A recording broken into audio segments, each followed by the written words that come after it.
Jonathan. Jonathan, yuk. Dibakar mana dulu? Personalnya banyak nih. Tektokan yang itu aja yang siang. Belum? Oke, rolling. Yang live mana? Yang live? Live juga nih, Bang. Live ya? Besar banget. Iya, ada yang live ya. Oke. Bang, tadi siang Abang sempat dilaporkan oleh Jonathan Nanda. Salam Merah Putih. Dari pengacara Merah Putih. Nah kan ada yang mau nanya? Selamat malam. Tadi siang Abang dilaporkan Bang di Korea Selatan oleh rekan Nanda, Bang. Gimana tanggapannya, Bang? Tadi siang dilaporkan oleh yang namanya Jonathan. Jonathan Nanda. Nah, ini lagi tidur ya. Dilaporin. Iya. Ya kan enakan kita dong, kita tidur dia lapor gitu. Persoalannya apa tuh, Bang? Ujaran kebencian sama Sarah, Bang. Sarah, Bang. Saya nggak tahu dasarnya apa. Yang jelas saya tuh nggak pernah benci sama orang, juga nggak pernah Sarah. Jadi kalau Yanti atau Ani atau Weni atau Susi ya nggak apa-apa. Tapi kalau Sarah belum pernah saya. Soalnya kita belum pernah punya pacar namanya Sarah kan gitu. Jadi nggak pernah kita Sarah. Nah, kalau ujaran kebencian kita nggak tahu dasarnya apa. Tapi kalau dasarnya mengenai Angel Elga, ya saya mau cerita tentang Angel Elga kan. Angel Elga ini menipu saya dengan cara yang paling sederhana. Karena kita pura-pura nggak tahu. Jadi dia nipu karena dia kan pecinta harta duniawi ya. Jadi dia nipu saya, dia mintalah apa tas Hermes senilai 3 miliar. Dia minta duit buat beli itu. Tujuannya sih buat acara gimmick ya. Dia minta lagi tas-tas Louis Vuitton, koper-koper, sepatu, kemudian gelang Cartier. Terus kemudian dia juga minta uang tujuannya untuk ke produser senilai 1,2 miliar. Itu katanya untuk bayar-bayar produser TV supaya bisa tampil di TV. Totalnya sih 4 stasiun TV yang dia bayar senilai masing-masing 300. Dan katanya udah dibayar lunas kata dia. Tapi saya udah bayarkan DP 600 juta. Jadi dia ini benar-benar penipu sejati. Jadi karena dia penipu sejati dan sudah masuk unsur, karena saya sudah bikin LP di Polres, tentunya saya udah tahu siapa dia, karakternya bagaimana. Kalau dia bilang dia adalah orang yang taat beribadah, jawabannya tidak, karena dia nggak pernah sembahyang. Yang kedua, kalau dia bilang dia taat beribadah, jawabannya tidak juga, karena dia suka nge-wine, suka minum anggur kelas atas lagi kan yang alkoholnya banyak. Kemarin kita baru diajak minum sama dia 2 botol, habis dia 2 botol. Kita cuma paling kita 1 gelas kurang, dia habis sendiri 2 botol. Mabok dia. Terus kita pulang jam 1, ternyata kabar dari Statalip dia masih mabok lagi. Jadi kita udah pulang, dia bilang pulang, tapi dia balik lagi ke tempat yang sama. Dia sama satu orang mungkin pacarnya juga tuh, dia minum anggur lagi sampai pagi, katanya pulang pagi gitu. Sehingga kita bisa beranggapan Angel ini ya dia iblis. Jadi yang dia tuhankan itu sebenarnya, maaf ya, yang dia ini di jiwa dia itu adalah iblis yang melekat dalam jiwanya. Sama mungkin seperti Sambo, punya agama, iya, tapi jiwanya jiwa iblis karena ada kerasukan iblis. Makanya kita bilang suruh dia kembali sama Tuhan. Ya, kembali sama Tuhan itu maksudnya kembali kepada kebenaran. Tuhan kan kebenaran. Jadi kita bilang kembalilah, bertobatlah, kembalilah pada Tuhanmu, maksudnya kembali kepada kebenaran. Jangan lagi Anda berbuat maksiat, kan begitu maksudnya. Nah, cuman kan orang kadang-kadang udah pikirnya bodoh aja. Ya termasuk si Nandar dan lain-lain. Pikirnya kita menista agama, orang kita nggak pernah ngomongin agama. Kita ngomongin supaya si Angel itu bertobat kembali kepada Tuhan, kepada kebenaran yang mula-mula. Tuhan kan kebenaran. Kalau dia berbuat jahat, berbuat maksiat, apa dia? Kan dosa dia bikinnya. Masa dia bikin dosa terus-terusan? Makanya saya bikin laporan polisi kepada si Angel. Tipu gelap, unsurnya masuk. Bukti rekening ada. Bukti-bukti kita menyerahkan uang ada. Bukti-bukti pembelian ada. Nah, kemudian bukti kita ngasih uang ke dia, katanya dia ngasih produser, ada juga kita kasih ke dia. Apa dia kasih ke produser? Jawabannya nggak tahu. Kemungkinan besar dia bohong. Nah, itulah. Dia kan raja pembohong. Raja pembohong kan setan. Ya kan? Jadi Ya, maksud kita itu dia kembali kepada tuanya itu kembali kepada kebenaran hakiki sebagai bagian dari alam.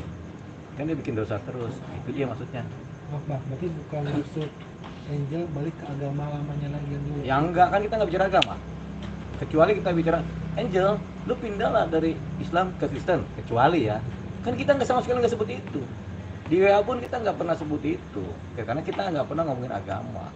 Kecuali kita bilang, Angel agama lu ini, lu pindah ya, nah, itu baru. Tapi kalau percakapan WA juga kan nggak punya nilai. Kalau percakapan di depan umum juga, itu juga ya sudah, barulah dikejar lah kan gitu kan. Kita nggak pernah ngomong begitu. Jadi nggak pernah kita ngomong begitu. Cuman orang kan kadang-kadang bodoh karena pikiran sempit, pikirannya sektarian, sehingga mereka berpikir sempit juga. Udah merasa tersinggung aja. Banyak orang di Indonesia ini yang kadang-kadang merasa tersinggung karena mendengarkan satu hal secara belum pasti, tapi tersinggunglah mereka kan begitu.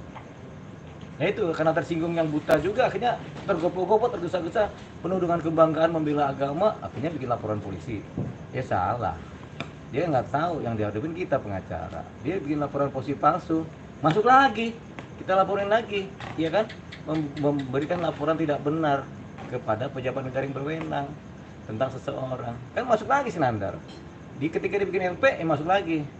Tapi sih saya senang juga dia bikin LP itu, senang banget. Kenapa bang? Ya kan KTP-nya masuk ke dalam itu Polres. Kan dia kalau waktu bikin LP kan alamat dia kan masuk tuh.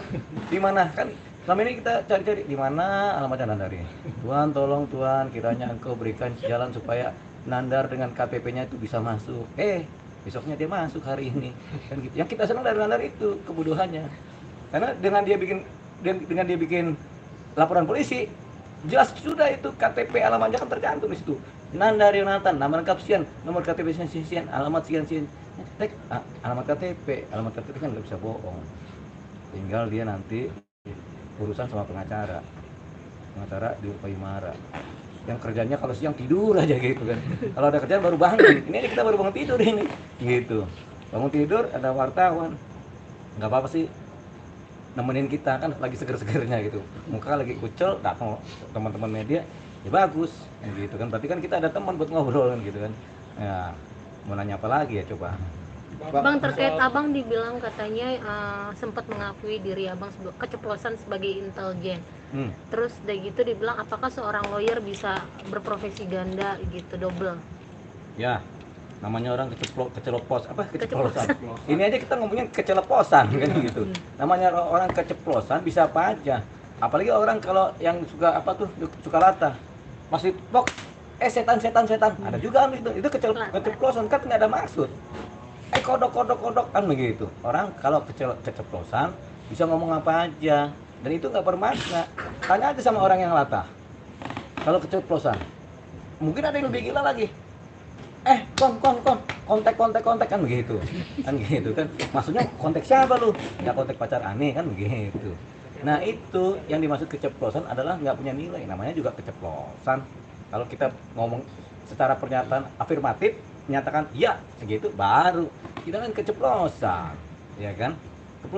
Setiap keceplosan itu nggak punya nilai karena sama kayak orang latah keceplosan gitu, sama kayak kejebur lagi jalan kejebur got kan gak ada maksud atau got aja. Sempat juga bang katanya tidak bisa melaporkan seorang advokat. Siapa? Ngomong gitu tadi advokat juga katanya. Ya dia advokat Katanya. Tidak bisa melaporkan advokat ya. Kalau ada advokat model gitu, advokat segoblok sedunia gitu. Advokat itu dia menjalankan profesi sebagai advokat dalam hubungan hukum, dia baru tidak bisa diapa-apakan. Misalnya dia sedang menangani klien, kemudian dia tiba-tiba bertindak atas nama klien, ya nggak bisa diapa-apakan. Tapi kalau dia nggak bertindak atas nama siapa-siapa, ya banyak juga kalau advokat yang kemudian masuk penjara, banyak. Di Polda Metro itu berapa teman kita advokat masuk penjara, itu pun udah jalanin tugas sebagai advokat murni, sebagai advokat yang klien. Persoalannya kan duit klien ditimpe, katanya nih gua kenal Kapolda Metro nih, gua bisa selesaiin perkara, kasih gua 500 juta, ting, duitnya nyampe. Kapolda nggak kenal sama dia nggak kenal sama, nggak tahu mungkin Kapolda nggak mau kenal kali kan. Tapi akhirnya kan dicebur, dilaporin polisi, uangnya ditilat, nah, itu banyak juga gitu. Jadi ya itu, saya nggak tahu ya Kalau ada katanya advokat seperti itu, patut dipertanyakan. Ya tapi goblok. Ya. Maksudnya kalau ada advokat yang nggak bisa dapat beda, goblok aja. Kita aja yang advokat beneran aja ada laporan berapa polisi kita dilaporin biasa aja kita, ya kan? Ya apalagi. Bang, Nanti terkait dengan adanya juga katanya di YouTube, salah satu YouTube yang nama belakangnya Zang, katanya Abang pernah collab, terus di situ Abang juga menghina umat Kristiani. siapa yang dihina umat Kristen? Masalah apa? Masalah yang collab bareng sama siapa tadi, Zang Oh, Zang gitu Polzeng. ya. Oh begini, kan saya kan suka bilang, saya suka komunikasi dengan Sinto Gendang, suka ditemenin sama Wiro Sableng. Di dalam diri saya udah masuk Naga Geni 212, kan begitu kan? Itu kan analogi, metafora. Saya bilang Sinto Gendang itu adalah analogi daripada Yesus Kristus. Wiro Sableng analogi daripada malaikat Jibril, ya kan? Naga Geni 212 analogi daripada Roh Kudus. Itu analogi, ya.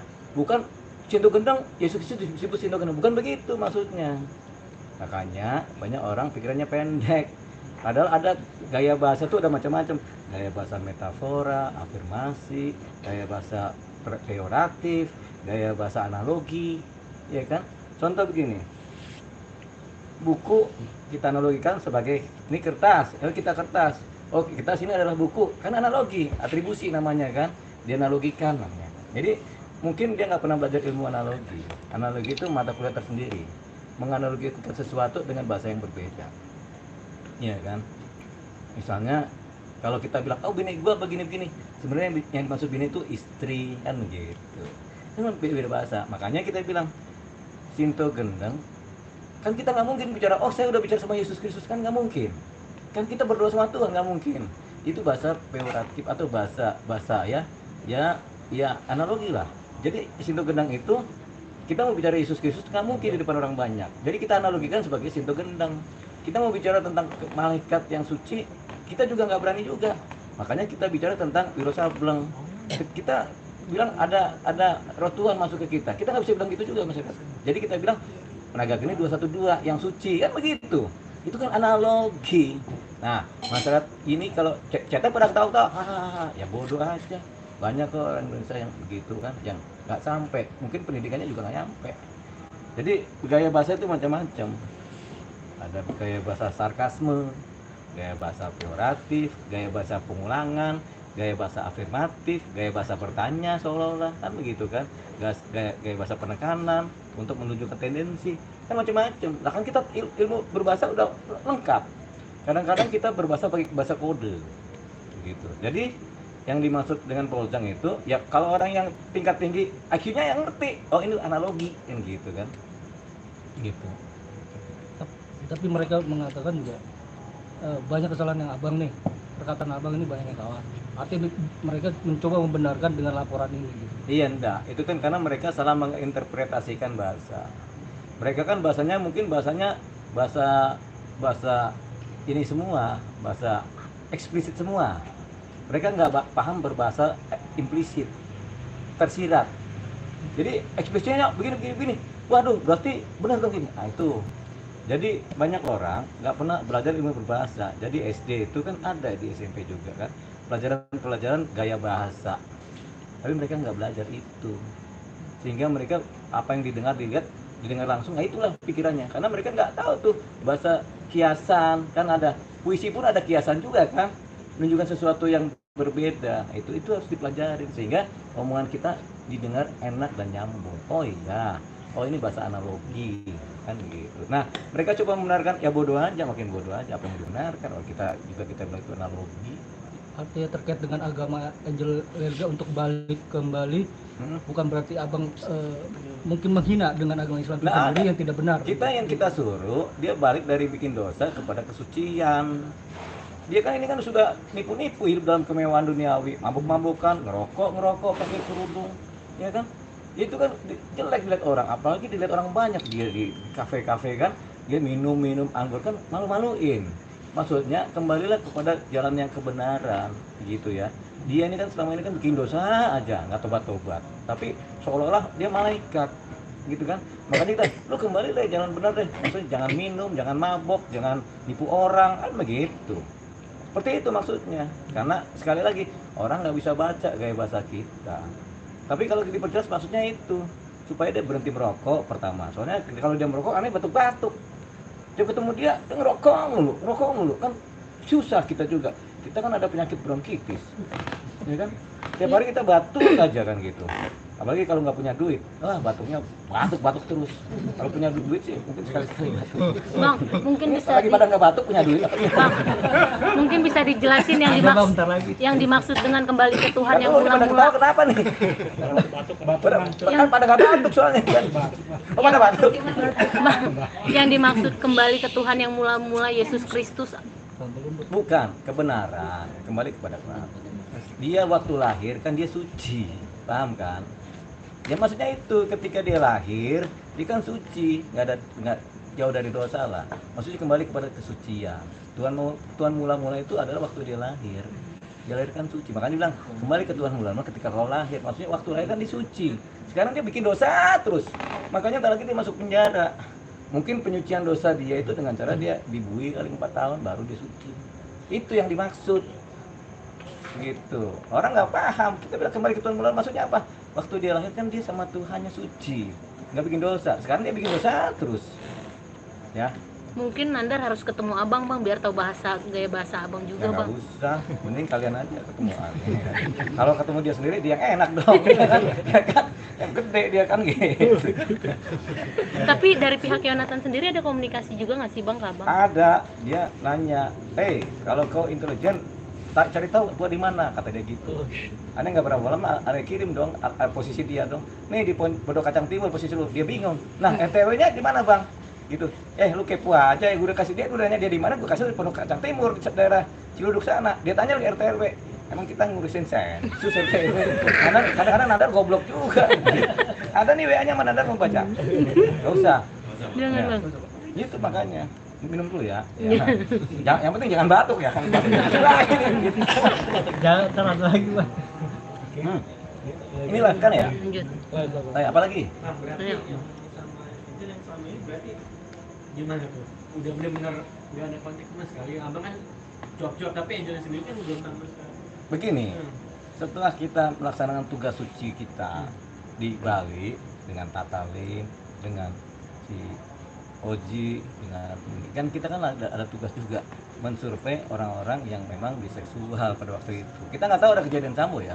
Kita emang tugasnya lagi, karena namanya kita psikolog, memprofiling namanya, memprofiling beberapa karakter biseksual, cowok ini yang biseksual itu di Bali, yang punya jaringan itu cuma Tatalim. Tapi Tatalim waktu di Jakarta kan sama Angel terus. Kita udah upaya nggak bisa ketemu karena Angel selalu tiap ngobrol dikekep aja Tatalim. Kemudian temennya Tatalim nggak boleh ada nongol, jadi sama Angel doang. Akhirnya kita rembukan, kita bikin duet aja lah di Bali. Ya di Bali duet apa? Ya, bikin lagu kan, kita penyanyi, kita banyak lagu, ayo bikin senang Angel kan. Udah dia mulai minta ini. Itulah awal mula dia minta segitu banyak barang-barang sampai senilai totalnya 5 miliaran lah. Jadi itu kemarin di mana di Polres Jakarta Selatan itu sampai 5 miliar dia minta. Barangnya macam-macam, mewah semua. Sila pikir, ini orang ini kok begitu duniawi hidupnya, begitu harta. Jadi dia nggak kenal cinta katanya. Terus dia pancing kita kan, bang kalau kita ke Ariel Noh gimana? Ada WA-nya kan? Maksudnya? Ya kan dia telepon, terus dia WA Ariel Noh. Bang, saya mau kontak Ariel Noh, cuman kan gak enak bang, soalnya kan Ariel Noh kan udah kita tolak, kata dia gitu. Oh, tapi kan Ariel Noh udah menyatakan cinta ke Angel. Gitu. Ditolak. Apa benar? Mungkin aja sih namanya Ariel Noh kan gitu. Tapi mungkin juga enggak. Ariel Noh kan orangnya juga perfeksionis kan. Dia cari yang benar-benar cantik lah. Kita aja nggak sampai segagah dia itu nyari ceweknya. Dan kita emang nggak suka main cewek. Kalau godain cewek sering. Bang kan banyak pro kontra nih bang. Kontra. Pro dan kontra. Pronya itu pro ke abang ini bilang bahwa tim kubu sana itu pansos ke abang, dan yang kontra ke abang itu dibilangnya abang tidak berani debat langsung dengan Nandar. Debat, kita ini pengacara, sekali debat itu kita harus dibayar 5 miliar. Kalau debat sampah kita nggak mau. Pengacara, ngapain mulut kita? Kadang-kadang kita 5 kata aja dapat 2 miliar kok. Ngapain kita berbusa-busa terus nggak ada duit? Boleh debat sama Nandar, kasih kita 50 miliar, baru kita debat. Sekarang kata-kata kita mahal. Kita pengacara, sekali kita ngomong, Pak klien, berapa nih bang? Dia 7 miliar aja. Berapa? Kan dolar dia. Udah apa 500.000 dolar kan gitu kan. Oke. Kan kita berapa kata udah 500.000 dolar. Ini debat sama orang begitu, boro-boro dapat duit. Yang ada kita jadi goblok kan gitu kan. Buat apa? Kecuali Nandar, Bang Olid debat yuk. Iya boleh Nandar. Berapa? Apa 100.000 dolar? Aneh masih mikir. Boleh juga nih. 100.000 dikali 14.500 dapatnya kan sekitar berapa belas miliar kan begitu kan. Lumayan. 100.000 nggak segitu ya. Ya misalnya bukan 100.000, 1 juta dolar lah debatnya. Wah enak banget itu. Ini kan langsung bisa beli limusin, bisa beli itu kan begitu. Gitu. Boleh debat sama Nandar, tapi dia siapin duit segitu. Kenapa? Kata-kata seorang pengacara itu mahal. Makanya ini jarang berkata-kata untuk yang nggak perlu. Kata apa? Apalagi ngomongin agama. Ngapain aneh ngomongin agama? Emang aneh orang bermoral kan enggak? Emang aneh orang yang taat beribadah kan enggak juga? Wong sekarang aja baru bangun tidur boro-boro berdoa. Langsung aneh makan, habis itu ngong aja, lihat langit, lihat ini. Tuhan di mana kan begitu. Terus kita suruh ngomongin agama, ya buat apa? Nyapain diri. Mending kita ngeliatin taman-taman bunga, adem. Ya kan? Nah, Ya. tadi juga Tatalim. Ya, dan bisa juga tadi sempat ditanya, sempat sampai nangis. Katanya ingin bingung, damai. sisi katanya Angel, sisi lagi abang sahabatnya juga gitu. Tatalim itu kan katanya suka main peran aja dia. Suka nangis, dia kan aktor juga tuh. Ada. Namanya juga Tatalim. Kalau Tetelim tuh baru beda lagi. Kalau Tatalim tuh dia jago itu, bisa nangis itu. Tiba-tiba nangis, lemah lembut nangis, tapi dia kalau udah marah sebenarnya lebih kejam daripada Aneh. Dia kalau udah marah. Oke. Ya kan? Aman. Ini kan gara-gara dia marah. Aneh disuruh bikin laporan polisi gara-gara penipuan CN. Padahal Aneh udah nggak usah begitu. Lihat gimana bang, nanti gitu. Oh ya udah, kalau gitu demi ente ya, Aneh bikin laporan polisi penipuan penipuannya. Ini bang, ya itu. Oh berarti Artinya- itu lebih abang lebih ngebantu Tatalim dibanding Iya yang penipuan yang abang alami itu. Iya enggak, kita kan kalau duit kan ngalir aja kayak langit turun, hujan turun kan. Apalagi dia udah bagus juga bantu kita dapetin profiling orang-orang biseksual kan si Angel. Jadi itu, tapi ketika kemudian si Angel kemudian kan kita berusaha, kita setelah persoalan ini dibalik selesai kan kita lakukan itu dari Angel. Udah berhenti Angel, jangan lagi, kita udah nggak ada ini lagi. Nah, kita bikin konser, dia ngamuk dong, kenapa dia nggak diajak kan gitu kan. Habis ngamuk itu dia pikir kan dia kan punya cita-cita mengambil 21 miliar dari kita dengan cara membuat kesepakatan dengan TV yang nilainya 21 miliar. Ini kan makin gila dia kan, makin halu kan gitu kan. Kita stop deh daripada punya halu kan gitu kan. Karena ada sih TV setiap bulan 4 tayangan bayar 2 miliar sampai selama 2 tahun. Itu aja udah berapa miliar. Terus Tata lebih gila lagi, Tata Lim. Angel menjanjikan ke Tata nanti kalau dapat 20-an miliar, lu dapat 500 juta ya. Kata si Angel ngomong ke Tata. Tata nggak mau dong. Tata juga kan otaknya duit juga. Kalau 5 miliar mau dia. Kalau gopek, kenapa dia 5 miliar gue cuma dapat gopek 5 juta? Nggak mau dia Tata. Ngadu ke kita. Ya kita bilang Tata, ya nggak apa-apa Tata. Tapi Tak kalau dikasih 5 miliar mau kan lu? Kalau 5 miliar nih mau sih bang, gue ikut dia.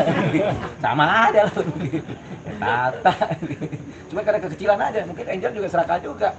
Bayangan dia 2 tahun kerja dapat 20 miliar, nanti Tata kasih 5 juta. Bayangin aja kan, dia dapat 19,5 miliar kan.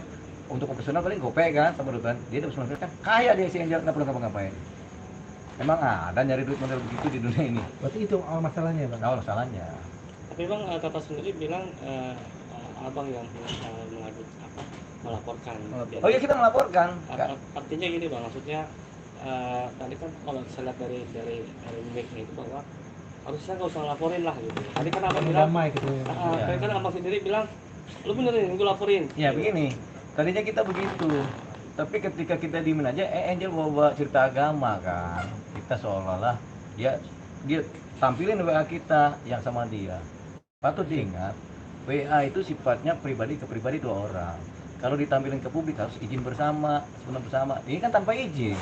Itu udah melanggar hukum pidana dia, kan gitu kan. Artinya sudah nggak legal lagi dia menampilkan itu. Makanya siapapun yang menampilkan itu juga bisa kena pidana karena tanpa izin saya kan gitu. Nah itu kita ya udah kita kasih pelajaran inilah pelajaran kelas dewa dulu lah. Pelajaran kelas dewa itu di mana pelajaran itu berat. Kalau SD, SMP, SMA kan udah pelajaran lulus masuk itu. Tapi kan di luar terus kan. Kalau pelajaran dewa itu 4 tahun sendiri pelajarannya. Tapi dibui gitu kan. Pelajaran dewa. Bang, tapi kan Banyak tapinya pertanyaannya.